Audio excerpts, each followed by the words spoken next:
Di Kita ikut England. kita ikut kronologi yang kita belajar dalam buku teks. Pertama, kita bermula di negara apa? British. Okey, di negara Britain. British bukan negara, British adalah bangsa. Kita bermula dengan revolusi keagungan di negara Britain. Kemudian kita belajar tentang nasionalisme di mana? Amerika. Okey, Amerika. Dan yang terakhir kita belajar berkenaan dengan revolusi Perancis. Okey, ada 3 je, tak banyak pun. Tapi sebenarnya kalau kita belajar dengan lebih mendalam tentang sejarah, banyak lagi sejarah berkenaan nasionalisme di negara barat.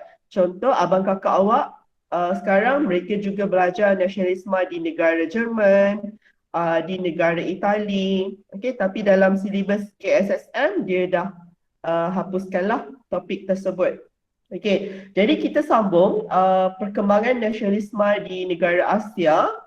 Okay, kalau korang ada buku teks, korang boleh buka lah. Kalau nanti tengok skrin tak besar sangat kan. Okay, perkembangan nasionalisme di Asia merupakan kesinambungan idea nasionalisme di Barat. Kesan daripada pertembungan yang berlaku dengan bangsa Eropah. Maksudnya perjuangan di Barat tu memberi inspirasi kepada mereka untuk sama-sama bangkit berjuang untuk menentang penjajah. Kedatangan dan penjajahan kuasa Eropah di Asia mencetuskan kebangkitan. Okey, di bawah nasionalisme di Asia ni kita belajar 4 negara. Pertamanya adalah negara India. Okey, negara India. Yang kedua, negara China. Yang ketiga, Mesir.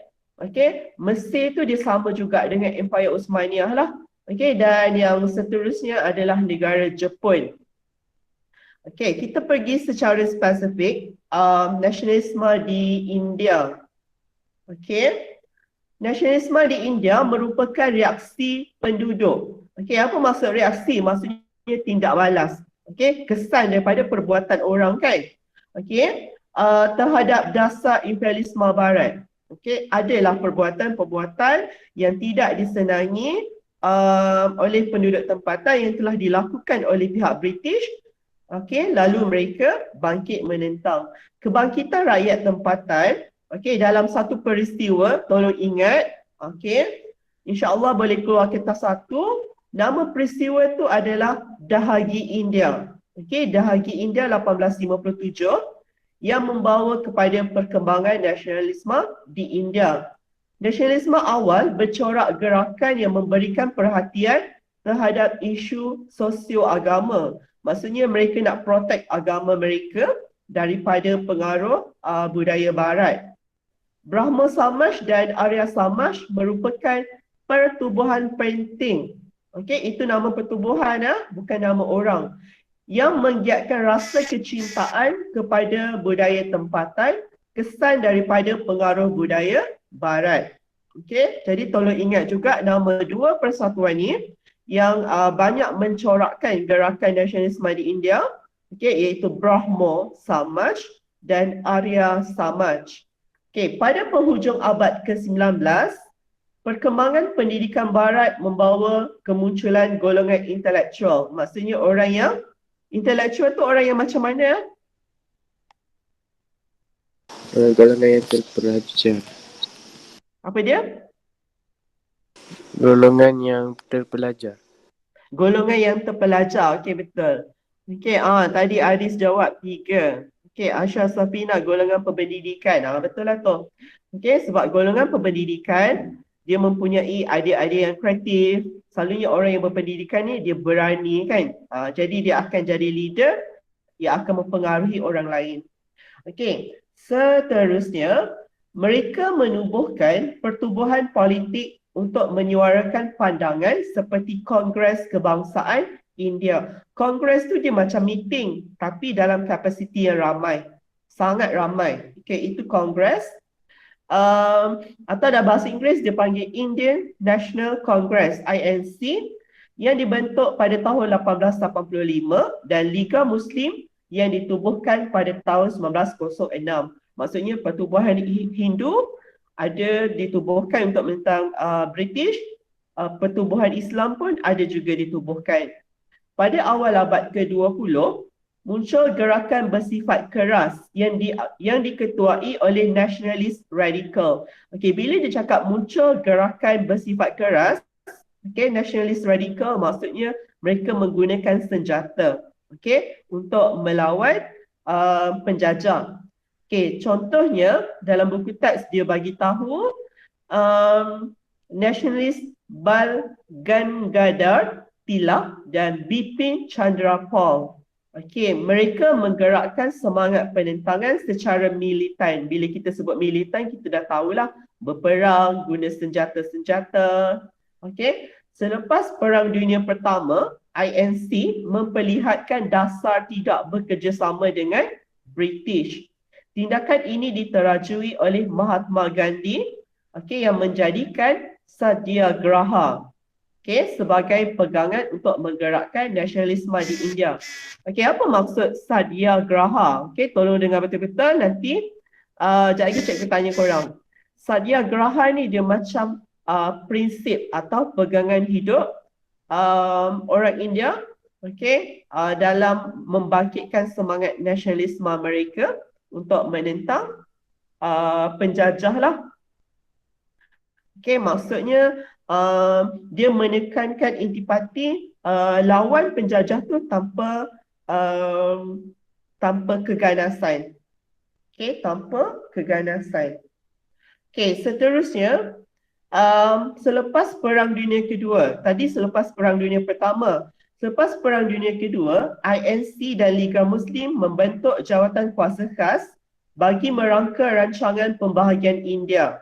Okey, hal inilah yang menyebabkan sekarang kita tengok ada negara India, ada negara Pakistan. Okey, sedangkan sebelum Perang Dunia Kedua, mereka adalah dalam satu wilayah yang sama. Okey, pada 14 Ogos 1947, Pakistan diumumkan sebagai negara merdeka dengan Muhammad Ali Jinnah sebagai Governor General Pakistan. India pula merdeka pada 15 Ogos. Okey, sehari selepas kemerdekaan Pakistan. Dan pada masa tersebut, Jawaharlal Nehru dilantik sebagai sebagai Perdana Menteri pertama India. Okey, apa yang korang perlu betul-betul kuasai di bawah subtopik nasionalisme di India ni? Okey, kena ingat nama Dahagi India. Okey, Dahagi India adalah pencetus kepada gerakan nasionalisme di India. Dia adalah pemula. Kalau tak wujud Dahagi, takkan wujud perjuangan menentang penjajah di negara India. Okey, seterusnya apa yang korang perlu tahu, nama dua gerakan nasionalisme sosio-agama, okey, iaitu Brahmo Samaj dan Arya Samaj. Okey, mereka ni penting sebab mereka yang seolah-olah protect agama Hindu, okey, daripada ancaman pengaruh barat. Okey, maksudnya pengaruh budaya barat, pengaruh penyebaran agama Kristian.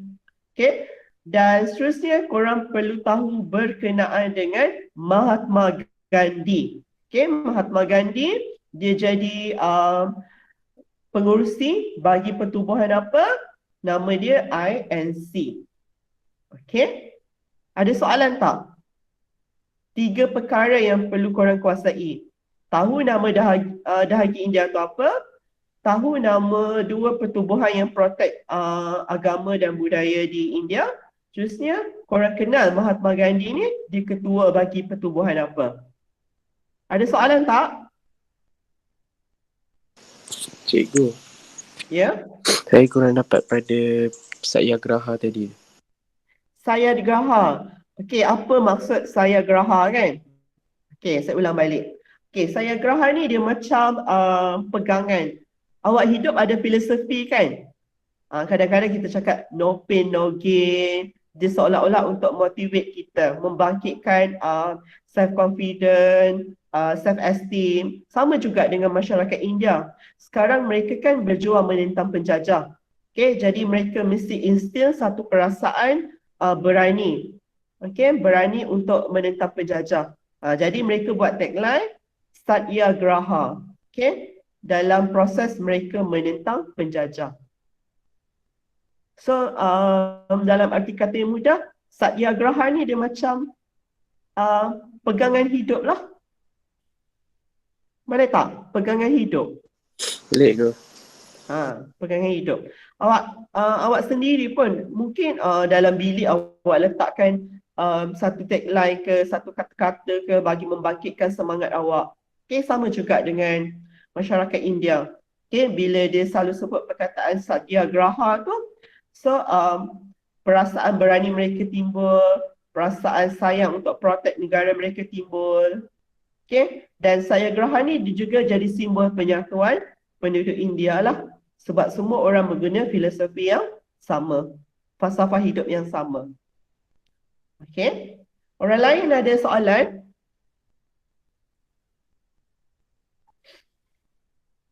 Ada soalan tak? Harap ada respon. Sebab cikgu tak nak kelas ni sebagai buat syarat je. Korang masuk je tapi tak dapat input apa-apa. Korang kena ingat tahun depan dah nak SPM. Lepas tu kita memang tak buka sekolah dah. Ni je medium yang kita ada. Ada respon tak orang lain? Tak ada ke? Tak ada. Seorang je respon. Yang lain? Sekarang kita ada 45 orang. Tak ada. Tak ada. Harap betul-betul faham ya. 3 perkara. Aisyah cakap tak ada. Lepas ni saya akan bagi soalan ya. Ada soalan yang kita nak guna dalam modul A+, ada soalan yang cikgu akan tayang dekat slide. Habis nasionalisme di negara India, kita pergi ke perjuangan di negara jiran dia. Tadi awak tanya pasal Satyagraha, dia pun ada dalam buku teks juga. Dia cakap berpegang teguh kepada kebenaran, konsep Satyagraha menjadi asas perjuangan tanpa keganasan. Samalah. Maksudnya itu adalah pegangan hidup mereka. Untuk memakin semangat. Seterusnya nasionalisme di China.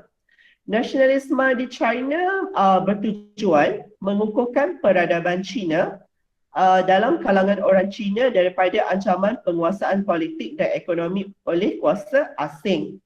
Nasionalisme China bermula dengan penentangan terhadap kelemahan pemerintahan dinasti Manchu, kerajaan Manchuria. Dan orang Cina menganggap bahawa Manchuria ini adalah orang asing, bukan sebangsa dengan mereka. Dan pada waktu tersebut, apabila dinasti Manchu menjajah negara China, mereka bercorak autokratik. Raja berkuasa mutlak. Jadi ini menimbulkan kesengsaraan dalam kalangan rakyat. Dan pada waktu itulah timbulnya revolusi untuk menentang atau menggulingkan dinasti Manchu tersebut. Dan orang Cina menganggap bahawa Manchu ni adalah orang luar dan dinasti Manchu telah kehilangan mandat. Jadi mereka tak layak untuk mentadbir negara China. Masyarakat China turut hilang kepercayaan terhadap dinasti Manchu yang gagal. Ini sebab utama juga. Sebab utama kenapa orang Cina betul-betul nak menentang Manchu. Sebab Manchu gagal. Dia boleh tanya kertas objektif ni. Gagal menghalang kemasukan pengaruh Barat. Iaitu British. Gerakan nasionalisme seterusnya bercorak anti-Barat kerana menentang campur tangan kuasa Barat di China. Bermaksud peringkat penentangan penjajah di China ada 2. Pertama, dia menentang dinasti Manchu. Yang kedua, dia menentang penjajah Barat iaitu British lah. Tokoh yang mempelopori gerakan kebangkitan rakyat di China ialah Dr. Sun Yat-sen. Kalau India tadi kita ada Mahatma Gandhi. Beliau mengemukakan 3 prinsip rakyat. 3 prinsip rakyat dalam bahasa Cina, San Min Chu Oi. Jadi awak kena ingatlah 3 prinsip rakyat ni. Dia boleh juga tanya di kertas 1, dia juga boleh tanya di soalan struktur. Okey, sebagai ideologi perjuangan, yang pertama nasionalisme, yang kedua demokrasi, dan yang ketiga kebajikan sosial. Okey, itu adalah 3 prinsip rakyat yang dikemukakan oleh Dr. Sun Yat-sen. Okey, prinsip tersebut menjadi asas kepada gerakan revolusi China pada tahun 1911 yang berjaya menumbangkan pemerintahan dinasti Manchu dan kemunculan pemerintahan Republik di China. Okey, maksudnya penghapusan kuasa beraja. Okey, kalau awak nak faham apa tu 3 prinsip rakyat, sama juga dengan tagline Satyagraha di India tadi. Dia sebagai pemangkin, penguat semangat kepada perjuangan rakyat untuk menentang penjajah. Okey. Ada soalan? Habis pasal China, ada soalan? Tak ada. Tak ada. Tak nak tanya, cikgu, part mana kita korang kena betul-betul ingat, betul-betul kuasai? Nak Boleh. tanya? Cikgu pula yang kena create soalan. Okey, yang pertama, korang kena tahu rakyat China ni menentang siapa? Okey, ada 2 lah. Yang pertama, kuasa Manchuria. Yang kedua, kuasa Barat iaitu British. Okey, dan korang kena tahu siapa nama pejuang mereka. Tak banyak pun dia bagi tahu dalam buku teks. Okey, seorang je iaitu Dr. Sun Yat-sen. Dr. Sun Yat-sen. Macam mana dia boleh membangkitkan semangat rakyat? Dia kemukakan 3 prinsip rakyat. Dalam 3 prinsip rakyat, apa benda? Nasionalisme, demokrasi dan kebajikan sosial. Jadi dalam SPM, dia akan tanya yang dalam kotak warna kuning ni je. Kalau awak Google, banyak. Kalau awak Google, awak akan pening. Okey, jadi untuk fokus kepada SPM, baca buku teks je lah. Boleh? Okey. Nanti kalau Google, bukan setakat nama Dr. Sun Yat-sen je, muncul juga nama-nama lain. Nanti awak dah hafal benda yang tak perlu, nanti bila exam, sepatutnya awak tulis nama Dr. Sun Yat-sen, awak tulis nama orang lain, tak dapat markah, rugilah. Okey, kalau dah masuk universiti, awak ambil kursus sejarah, tak ada masalah. Okey. Senang je ya. Okey, dah habis negara yang kedua. Kita pergi ke negara yang ketiga. Okey. Nasionalisme Empire Ottomaniah dan Mesir. Okey, kenapa dia buat dan Mesir? Sebab Empire Ottomaniah ni memang dalam negara Mesir lah. Okey, nasionalisme Empire Osmania dan Mesir lahir daripada kesedaran untuk mempertahankan pemerintahan Islam. Okey, jadi kita tahu bahawa perjuangan menentang penjajah dalam Empire Osmania dan Mesir ni adalah sebab mereka nak protect agama Islam. Kalau dekat India tadi nak protect agama Hindu. Okey. Kesedaran tersebut mencetuskan gerakan pan-Islamisme dan gerakan Islam. Maksudnya gerakan mereka dicetuskan oleh 2 pertubuhan. Okey, 2 pertubuhan. Yang pertama nama dia pan-Islamisme. Okey, itu nama pertubuhan, nama persatuan. Dan yang kedua gerakan Islam. Okey, gerakan Islam pun adalah nama pertubuhan. Okey. Seterusnya kita nak tahu gerakan Islam ni macam mana. Okey, gerakan Islam merujuk kepada gerakan pemulihan Islam, pemulihan agama.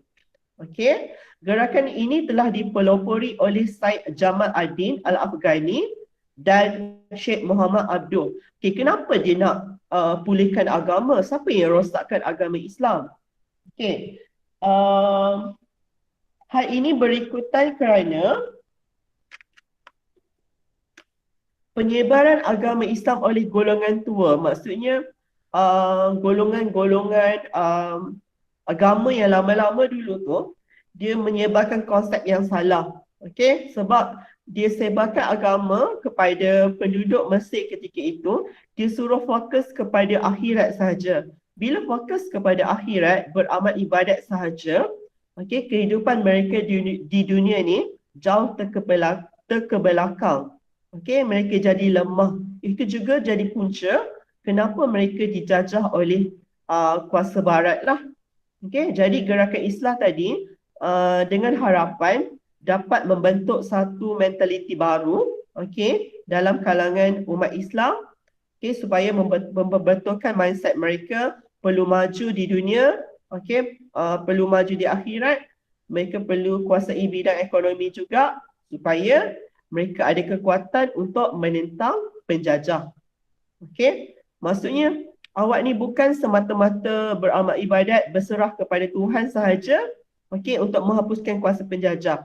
Awak juga perlu kukuh dari aspek ekonomi, okey, supaya awak ada kekuatan untuk menentang penjajah. Logiklah. Kalau kita nak berperang, of course kita perlu ada senjata, kita perlu ada ubat-ubatan, okey, supaya kita dapat menentang penjajah dengan mudah, bukan hanya berdoa semata-mata. Okey, itu yang ingin ditekankan oleh gerakan Islam.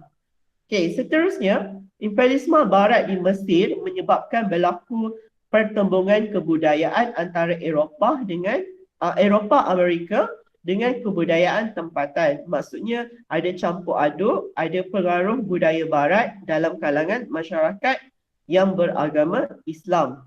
Okey, dan gerakan ini menyeru umat Islam berpegang pada ajaran Islam yang sebenar, berpandukan Al-Quran dan hadis serta memperbaik kehidupan masyarakat untuk melepaskan diri daripada penjajahan.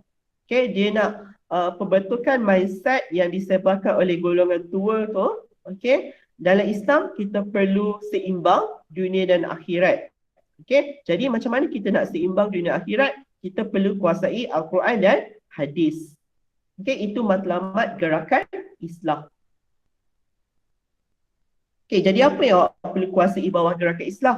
Tahu nama pelopor dia. Pelopor ni apa? Ketua, orang yang mencetuskan, orang yang memberi idea untuk membentuk pertubuhan tersebut. Jadi kena ingatlah Syed Jamal Al-Din. Okay, Syed Jamal Al-Din. Kalau susah sangat nak hafal panjangnya, Syed Jamal Al-Din Al-Afghani kan? Awak hafal lah Syed Jamal pun dah okey. Okay. Seterusnya, gerakan Pan-Islamisme.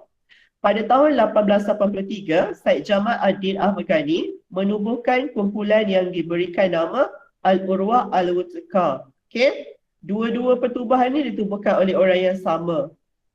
Ikatan yang kuat. Kumpulan ini ditubuhkan untuk memperkuat rasa persaudaraan dan membawa umat Islam kepada kemajuan. Tujuan Syed Jamal tadi, ditubuhkan satu lagi pertubuhan, nama dia Gerakan Pan-Islamisme. Dia nak suruh umat Islam di Mesir tu bersatu padu. Okey, secara logiknya, kalau kita tak bersatu padu, itu yang menyebabkan bangsa kita jadi lemah. Okey, sebab sekarang kita nak menentang penjajah. Jadi bila tertubuhnya gerakan Pan-Islamisme dengan harapan wujud keberanian dalam kalangan rakyat, jadi mereka ada kekuatan untuk menentang penjajah barat tadi. Okey, dan tujuan lain adalah dia nak membawa kepada kemajuan, maksudnya memberi penekanan untuk mengukuhkan ekonomi juga. Pertubuhan ini telah menerbitkan akhbar Al-Utwah Al-Wuthqa untuk menyebarkan idea Pan-Islamisme. Okey, macam biasalah. Kenapa digunakan akhbar? Sebab zaman tersebut, itu adalah kos yang paling rendah, mudah untuk disebarkan. Okey. Dan idea Pan-Islamisme ni adalah seruan penyatuan persaudaraan umat Islam di seluruh dunia untuk bangkit menghalang perluasan kuasa barat. Pada tahun 1914, Empayar Uthmaniyah mengeluarkan fatwa menyeru umat Islam yang ditindas penjajah barat bangkit berjuang bersama-sama dengan Empayar Uthmaniyah. Okay, gerakan Pan-Islamisme juga mereka berjaya menyebarkan fahaman pengaruh mereka di negara-negara lain, okay, terutamanya negara-negara Islam untuk sama-sama berjuang dengan Empayar Uthmaniyah untuk menentang penjajah barat semata-mata untuk protect agama Islam lah. Okey, pemerintah Empire Ottomania iaitu Khalifah Abdul Hamid II menggerakkan idea pan-Islamisme. Gerakan ini mendapat sokongan umat Islam di seluruh dunia, termasuklah di tanah Melayu sendiri. Kalau awak ingat balik, kita dah belajar tentang perjuangan Tok Janggut. Perjuangan Tok Janggut di Kelantan tu mendapat inspirasi daripada perjuangan Empire Ottomania. Okey, sampai situ ada soalan? Ada soalan tak? Cikgu. Ada 49 orang. Cikgu. 48. Tak ada? Cikgu. Ya? Kalau gerakan pan-Islamisme ni nak kena ingat yang mana je, mana yang paling penting kalau keluar dalam soalan. Okey. Yang mana paling penting, ingat nama pertubuhan dia. Al-Urwa Al-Wuthqa. Okey, apa tujuan dia? Ingat perkataan bersatu padu. Okey. Lepas tu, pengaruh dia yang kuat yang mana satu? Okey, awak boleh ingat kebangkitan Tok Janggut. Okey, ada 3 perkara je lah. Pertama, nama pertubuhan dia. Okey, Al-Urwa Al-Wuthqa. Kemudian kita tahu apa matlamat dia. Matlamat pertubuhan tu bersatu padu. Kemudian pengaruh yang kuat berjaya membangkitkan perjuangan Tok Janggut. Itu je lah. Tok Janggut tu dah boleh keluar kertas satu. Boleh? Boleh tu. Boleh. Boleh cikgu. Okey, kita sambung ya. Kita pergi ke negara yang terakhir, okey, di bawah subtopik nasionalisme di Asia. Nasionalisme di negara Jepun. Jepun sebelum dia jadi negara imperialis, dia jajah negara orang, dia buat kekejaman di negara orang. Dia sendiri pun dijajah lah sebenarnya. Dijajah oleh negara barat, tapi bukan dalam bentuk penindasan. Okey, sebab Jepun dia akhirnya menerima pengaruh barat tersebut. Okey. Nasionalisme di Jepun digerakkan oleh pemerintah Jepun disebabkan oleh kesedaran untuk mencapai kemajuan bagi mengelakkan ancaman imperialisme barat. Konsep dia macam juga dekat negara Thailand. Okey, pemerintah dia terima pengaruh budaya barat tu sebab mereka nak protect kemerdekaan negara. Okey, Maharaja Mikado Meiji, okey, adalah orang yang berperanan penting lah, okey, terhadap penjajahan Jepun di tanah Melayu, melancarkan gerakan pemulihan Jepun dengan menekankan pemodenan mengikut model barat supaya Jepun dihormati oleh kuasa barat. Okey, dia tiru semata-mata dia nak dapat prestige yang sama macam orang barat. Prinsip dan semangat Bushido dia boldkan dia kat situ. Okey, kalau ikutkan standard KBSL, kalau dia boldkan dia boleh keluar kertas satu. Okey, saya harap KSSM pun benda yang samalah. Dalam buku type dia boldkan perkataan dan selalunya perkataan yang diboldkan tu jadi soalan di kertas satu. Okey, prinsip dan semangat Bushido dijadikan asas membina nasionalisme dalam kalangan rakyat dan pemerintah semasa era pemulihan Meiji. Pemulihan meliputi gerakan pembaharuan dalam semua aspek kehidupan yang menjadikan Jepun muncul sebagai negara industri dan kuasa tentera yang kuat. Namun begitu, desakan ekonomi dan nasionalisme melampau oleh golongan tentera menjadikan Jepun sebagai kuasa imperialisme di Asia. Okey, kenapa dia boleh jadi ini negara imperialis? Sebab negara mereka kalah dalam perang dunia pertama kan. Okey, jadi dia nak pulihkan kembali negara mereka, dia buat proses imperialisme. So habis keempat-empat negara nasionalisme di Asia. Jadi kita baca rumusan, nasionalisme di Asia merupakan gerakan untuk menamatkan penjajahan kuasa asing dan menuntut perubahan politik seiring dengan pembinaan negara bangsa. Okey, pembinaan negara bangsa maksudnya negara merdeka. Okey, benda yang sama. Awak dengar perkataan negara bangsa bermaksud negara itu dah merdeka. Contohnya di India, Mesir dan China. Nasionalisme juga berlaku dalam bentuk gerakan pembaharuan dalam negara untuk mengekalkan kedaulatan seperti yang telah berlaku di Empire Ottomaniah dan Jepun. Kita sewajarnya mengambil iktibar untuk sentiasa berwaspada terhadap anasir asing yang boleh menjejaskan kedaulatan bangsa dan negara. Itu boleh jadi jawapan kalau soalan tu tanya pasal nilai, tanya pasal iktibar. Dan daripada ayat tadi sebenarnya dia dah ada fakta dengan inference. Kita sewajarnya mengambil iktibar untuk sentiasa berwaspada terhadap anasir asing, itu adalah fakta yang boleh menjejaskan kedaulatan bangsa dan negara, itu inference.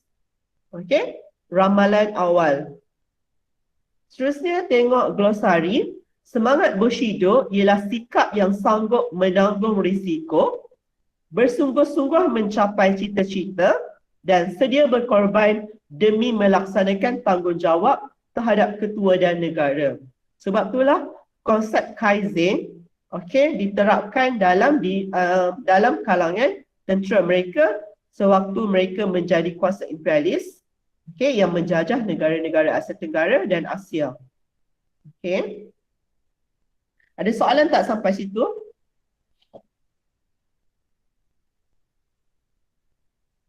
Ada soalan? Tak ada. Tak, cikgu. Apa yang penting? Apa yang penting dekat nasionalisme di Jepun?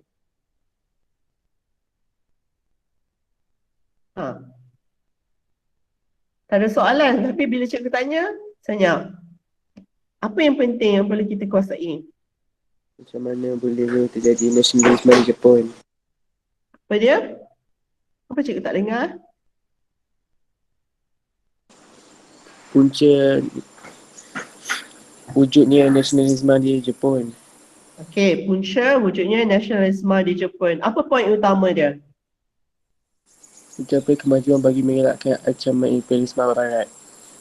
Dia nak modernkan negara Jepun kan? Itu poin dia. Lepas tu yang penting juga kena tahu definisi semangat Bushido. Jadi dua perkara lah yang korang perlu kuasai di bawah subtopik nasionalisme di Jepun. Kena tahu kenapa dia buat pemulihan, kenapa dia buat pemodenan, siapa yang buat pemodenan dan apa definisi semangat Bushido tu je. Kalau tak ada, cikgu sambung. Nasionalisme di Asia Tenggara. Kita habiskan nasionalisme di Asia Tenggara, lepas tu cikgu bagi soalan, kita jawab, kita bincang. Dekat Asia Tenggara, total ada 5 yang korang dah belajar sebelum ni. Yang pertamanya di negara Filipina, lepas tu kita belajar tentang Burma. Ingat isu kasut, lepas tu di negara Vietnam, Indonesia, dan the last adalah Thailand. Cuma Thailand ni dia special sikit lah gerakan nasionalisme mereka. Kita pergi kepada negara yang pertama. Sebelum kita baca intipati dalam perenggan tersebut, kita tengok gambar. Itu adalah Jose Rizal. Jose Rizal lah orang yang pertama, manusia pertama, lelaki pertama di Filipina yang membangkitkan gerakan nasionalisme untuk menentang penjajah Spanyol. Tengok di perenggan pula. Nasionalisme di Filipina muncul untuk menghapuskan penjajahan asing. Terus ingatlah penjajahan asing itu siapa? Spanyol. Antara tokoh nasionalis penting termasuklah Jose Rizal, Andres Bonifacio serta Emilio Aguinaldo. Nasionalisme peringkat awal berbentuk gerakan propaganda yang dipimpin oleh Jose Rizal. Propaganda tu bermaksud dia belum lagi menggunakan senjata. Sebab apabila perjuangan tahap pertama tak berjaya, barulah mereka buat gerakan secara radikal. Berperang guna senjata. Gerakan ini menuntut Filipina dijadikan sebahagian daripada wilayah Spanyol yang mempunyai hak yang sama seperti bangsa Spanyol. Okey, tujuan Jose Rizal berjuang ni sebab dia nak hak yang sama, okey, setaraf dengan orang Spanyol yang datang ke Filipina ketika itu. Okey. Jose Rizal menubuhkan Liga Filipina pada tahun 1892 untuk mendesak kerajaan Spanyol melakukan perubahan politik, ekonomi dan sosial. Kenapa dia nak suruh ada perubahan tadi? Dia nak suruh Spanyol beri peluang kepada penduduk tempatan untuk turut sama dalam pentadbiran dan mendapat hak-hak yang setara dari segi pemilikan ekonomi dan juga pendidikan. Okey, politik kita rujuk kepada pentadbiran. Maksudnya orang Filipina pun nak jadi pegawai. Kalau ekonomi tu maksudnya mereka mempunyai pendapatan yang setaraf dengan orang Spanyol yang ada di Filipina. Sosial kita rujuk kepada pendidikan lah. Sebab kalau kita belajar tentang penjajahan, memang penjajah dia nak supaya kita mundur dari aspek pendidikan. Okey, supaya kita tak maju dan kita tak menentang mereka. Itu reason lah. Okey. Dan disebabkan kegagalan gerakan propaganda tadi mencetuskan idea yang lebih radikal. Kegagalan propaganda tadi juga telah menyebabkan Jose Rizal telah dibunuh oleh penjajah Spanyol. Dan perjuangan Jose Rizal diteruskan oleh kawan dia yang bernama Bonifacio. Dan Bonifacio ni menubuhkan pertubuhan baru menggantikan Liga Filipina. Nama pertubuhan tu adalah Katipunan. Okey. Dan perjuangan secara radikal ni adalah untuk menuntut kemerdekaan. Berbeza tadi, masa Jose Rizal, mereka hanya nak persamaan taraf. Tapi bila masuk pada gerakan radikal, mereka menuntut kemerdekaan. Katipunan yang merupakan gerakan revolusioner, maksudnya secara radikal, secara keganasan, guna senjata, menggunakan akhbar kalayan untuk menyebarkan idea revolusi kepada rakyat Filipina. Bonifacio dan Aguinaldo telah memimpin Katipunan melancarkan revolusi Filipina, maksudnya berperang untuk menyingkirkan pemerintahan Spanyol. Namun usaha ini gagal. Okey, usaha Aguinaldo tadi, usaha Bonifacio, gagal. Okey. Aguinaldo kemudiannya bekerjasama dengan Amerika Syarikat dan berjaya mengusir Spanyol dari Filipina. Okay. Aguinaldo tadi sebenarnya dia backstep tau. Dia backstep Bonifacio. Okay. Sebab dia nak rampas kuasa Filipina. Jadi dia bekerjasama dengan Amerika dengan harapan Amerika tadi akan bagi dia jawatan presiden lah apabila Filipina merdeka. Namun begitu, pengisytiharan kemerdekaan Filipina oleh Aguinaldo tidak diiktiraf oleh Amerika Syarikat. Sebaliknya, Filipina diletakkan di bawah penguasaan Amerika Syarikat. Di bawah penjajahan Amerika Syarikat, golongan nasionalis ini mengubah strategi perjuangan dengan menggunakan saluran diplomasi. Maksudnya, mereka rasa tak guna gerakan radikal secara revolusioner, tak berjaya juga. Jadi mereka ubah start, mereka buat diplomasi, maksudnya perundingan melalui parti politik yang sederhana. Pendekatan kerjasama membolehkan Sergio Osmena, pemimpin parti nasionalis, dilantik menganggotai Dewan Perhimpunan Filipina. Gerakan ini akhirnya berjaya menuntut kemerdekaan daripada Amerika Syarikat. Okey, jadi Sergio Osmena dilantik sebagai presiden pertama lah di Filipina. Ada soalan tak? Ada soalan tak korang? Cikgu, kalau Filipin ni kebanyakannya nak ingat yang mana cikgu? Tak dengar? Filipin? Nak ingat yang mana? Nak ingat yang mana? Okey. Nak ingat yang mana? Kena tahu nama pemimpin gerakan. Kena ingat nama Jose Rizal, dia tubuhkan apa. Okey. Jose Rizal sinonim dengan Liga Filipina. Kemudian kena tahu Bonifacio, okey, yang menggantikan Jose Rizal, dia sinonim dengan pertubuhan apa? Pertubuhan Katipunan. Okey, dia berjuang melalui medium apa? Akhbar. Nama dia Kalayan. Itulah yang penting. Sebab cikgu tengok KSM bagi subtopik nasionalisme di Asia Tenggara ni, dia macam cut sikit. Dah banyak potong berbanding KBSM. Jadi legalah sikit korang. Okey, boleh? Tahu nama pemimpin, tahu nama pertubuhan. Boleh ke? Okey, senang je. Ingat nama Jose Rizal, ingat Liga Filipina. Ingat nama Aguinaldo Bonifacio, ingat nama Katipunan. Okey.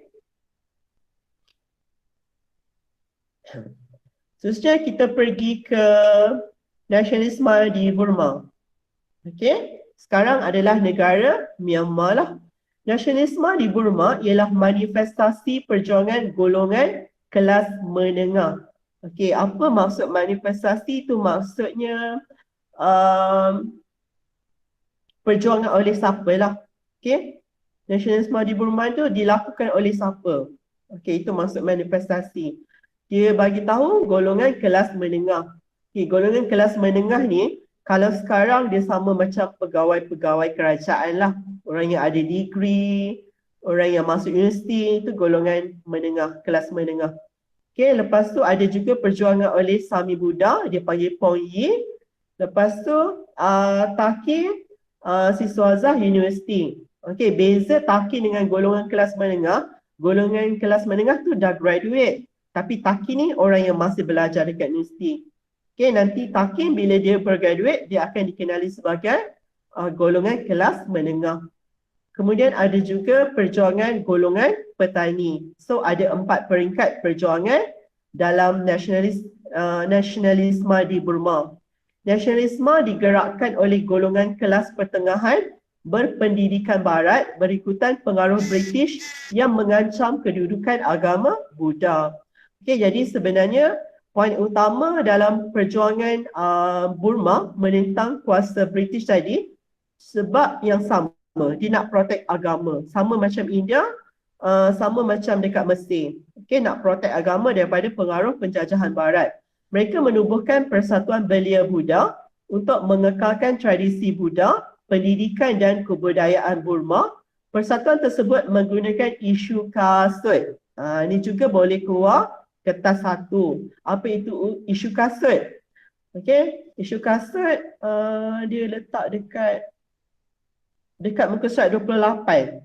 Okey, perbuatan orang British yang memakai kasut semasa memasuki kuil Buddha, perbuatan ini dianggap mencemari kesucian agama Buddha. Macam kita sekarang lah, kalau orang masuk dalam masjid pakai kasut, pakai slipper, kita pun marah kan, benda tu kotor.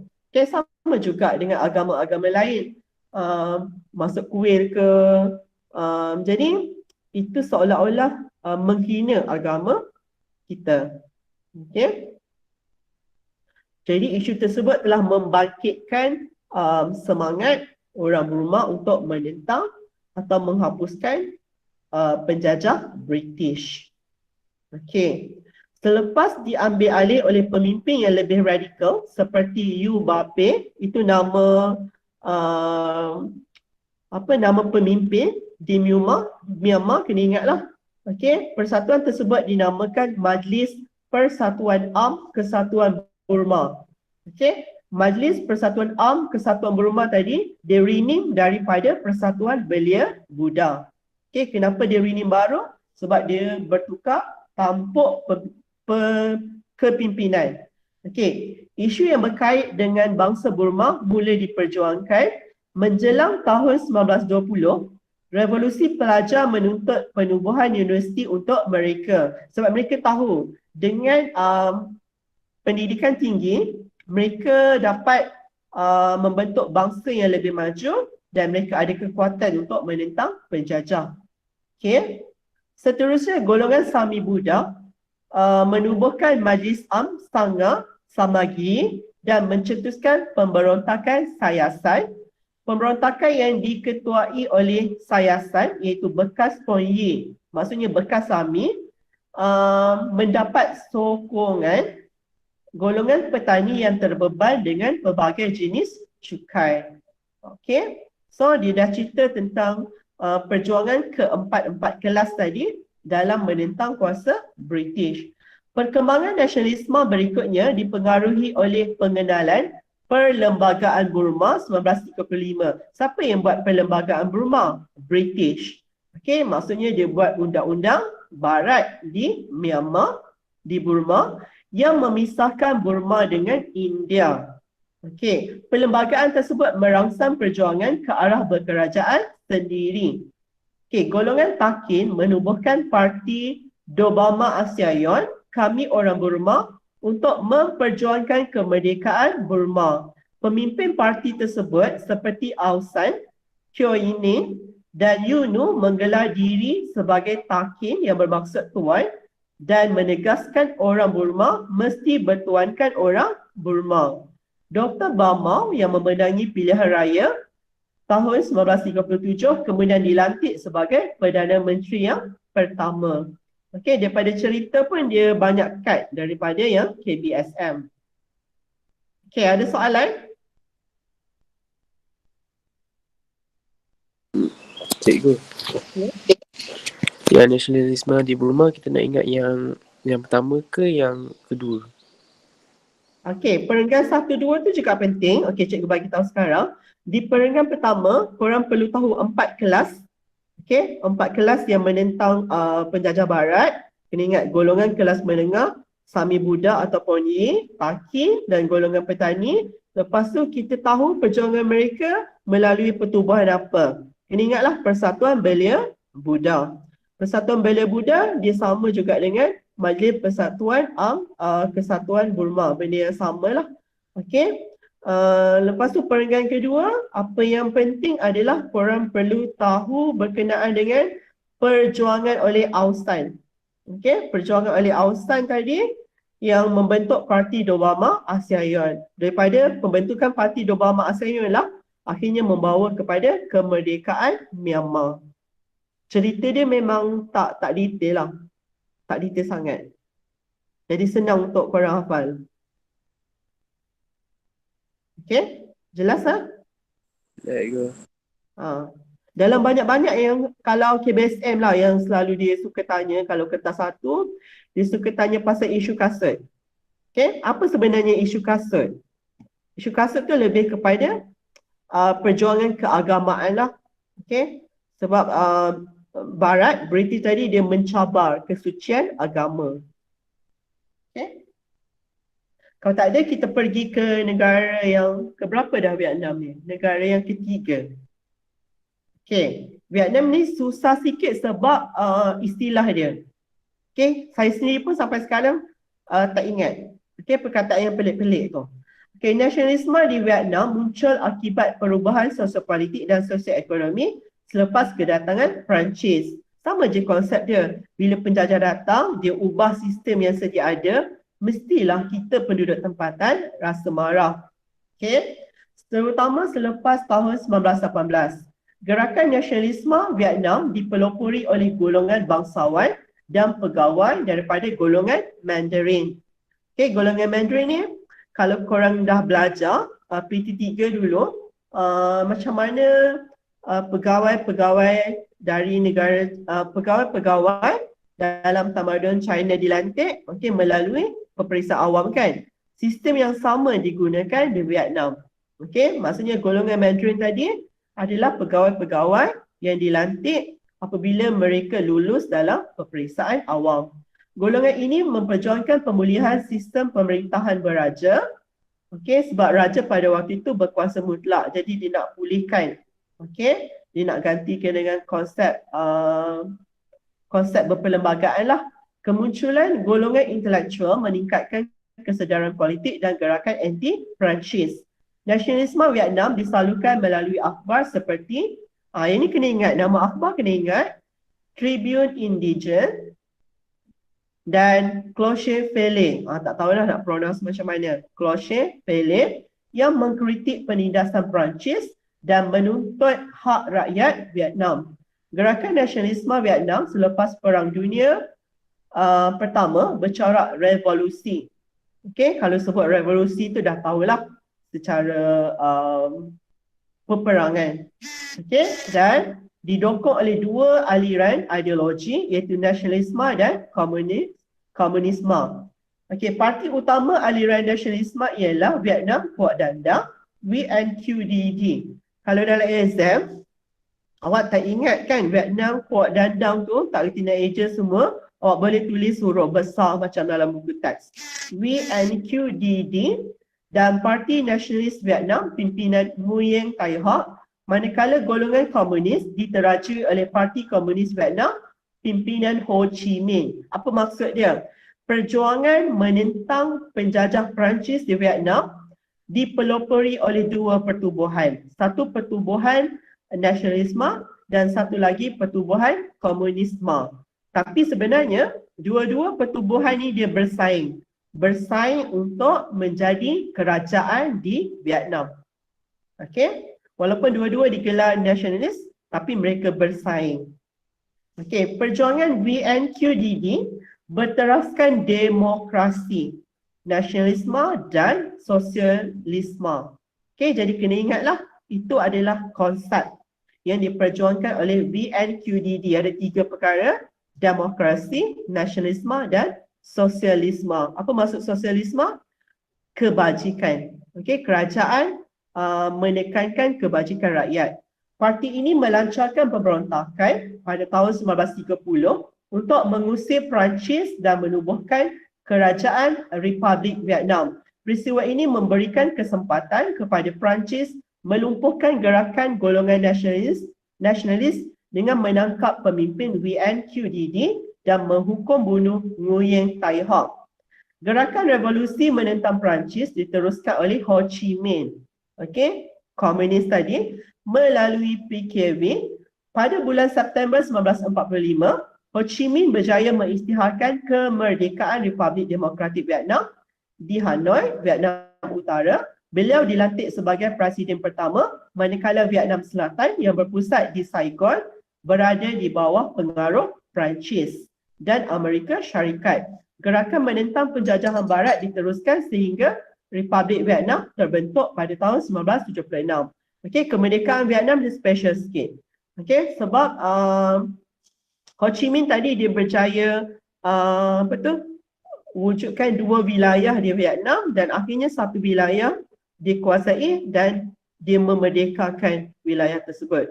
Satu lagi masih lagi di bawah penjajah tapi usaha untuk penyatuan diteruskan dan akhirnya Vietnam bersatu dan mereka berjaya mendapatkan kemerdekaan daripada Perancis.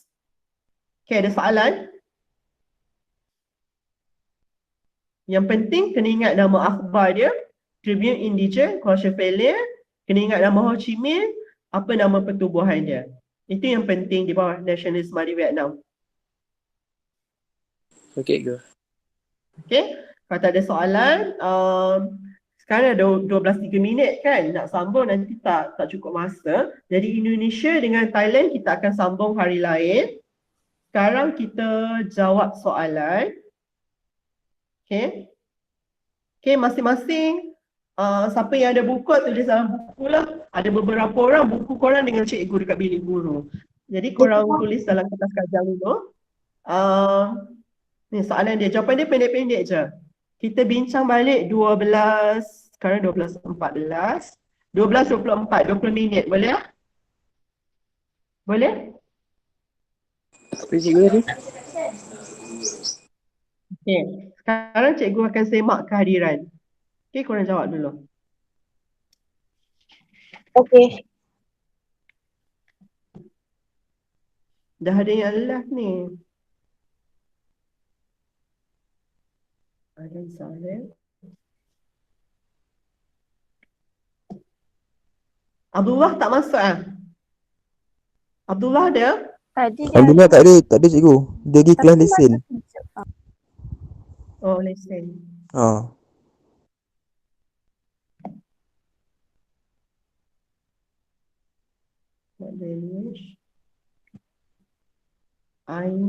Aimi pun tak masuk. Aimi ada? Dia keluar tadi tapi tak tahu sebab apa. Tadi dia dah masuk. Ada tapi dia keluar Okey. balik. Seterusnya Danish. Danish. Okay, Danish ada. Khadijah. Okay, Khadijah ada. Megat. Lutfi. Okay, Lutfi ada. Hanif masuk tak?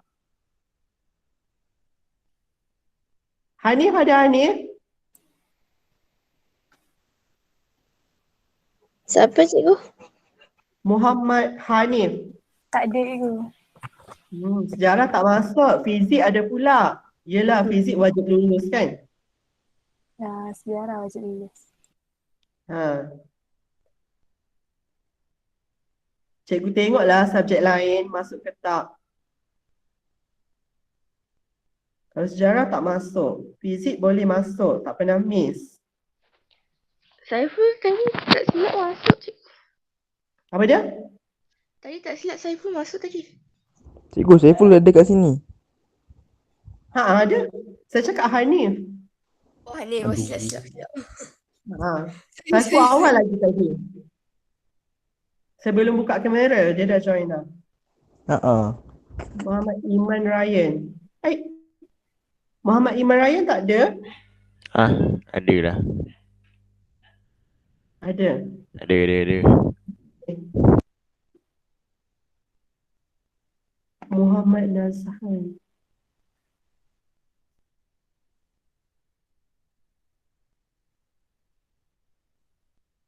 Muhammad Nazhan ada? Ada cikgu. Okey, terima kasih. Nur Mazlina. Okey, ada. Cikgu, sorry telefon saya habis bateri. Nur Azrul. Cikgu tu Aimi. Ha? Ada Aimi tu. Telefon saya habis bateri time tu. So saya charge. Okey. Phone dia habis bateri. Azrul Hakimi ada? Mesti tidur. Confirm.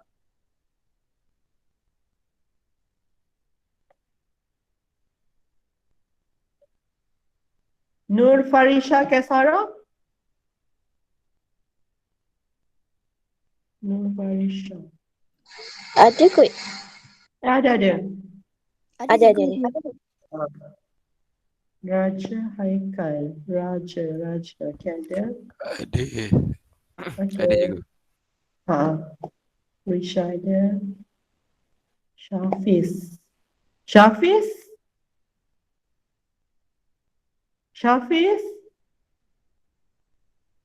Tak ada ni. Dia tak ada. Subjek lain pun selalu tak masuk ni Syafiz ni. Syafiq? Syafiq ada tadi. Tadi ada. Okay, tak apalah saya je lah. Said Ibrahim. Okay, ada. So, Abdullah je lah dia buat lesen kan? Okay, seterusnya Batani. Airil ada Airil.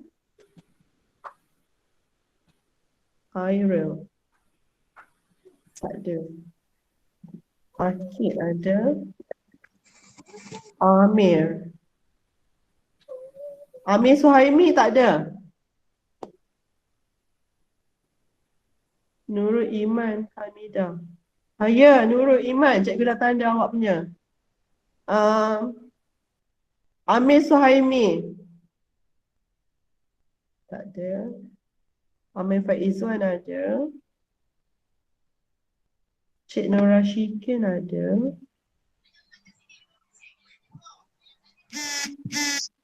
Harisha Emira ada. Fatin. Wah, Fatin ada hari ni.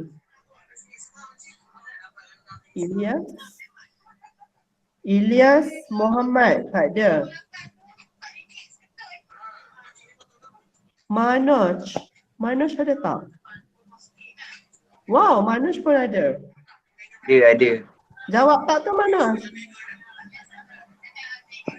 Mu'alimin. Okay, Mu'alimin ada.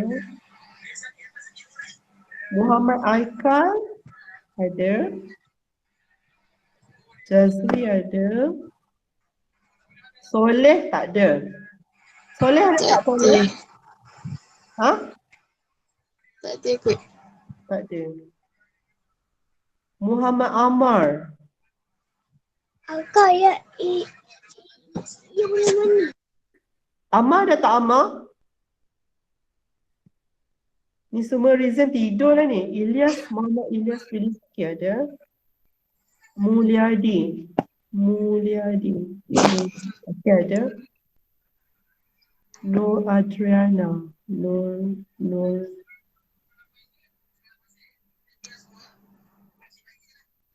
Nur Adrina Dania ada? Nur Adrina. Tak ada. Nur Nadira.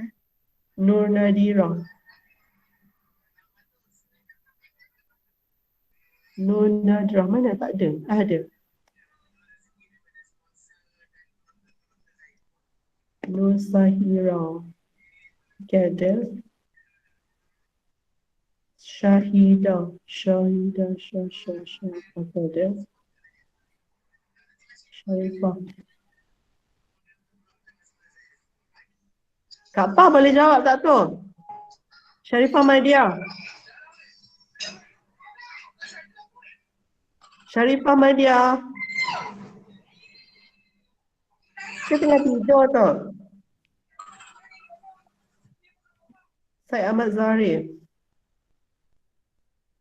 Tak ada. Wan Anis Suraya ada. Yasmin ada. 1, 2, 3, 4, 5, 6, 7. 7 orang tak ada. Petani.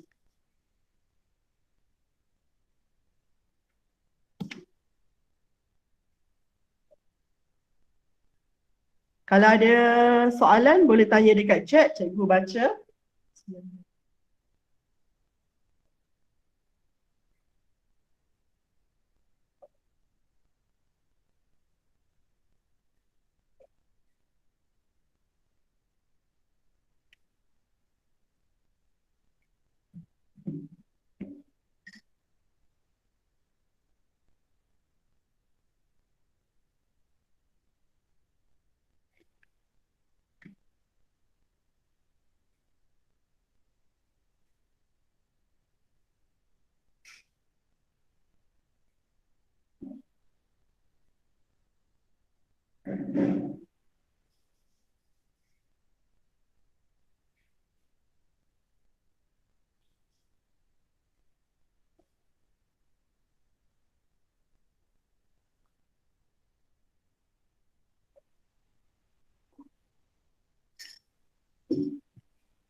Cikgu, pemangkin tu apa?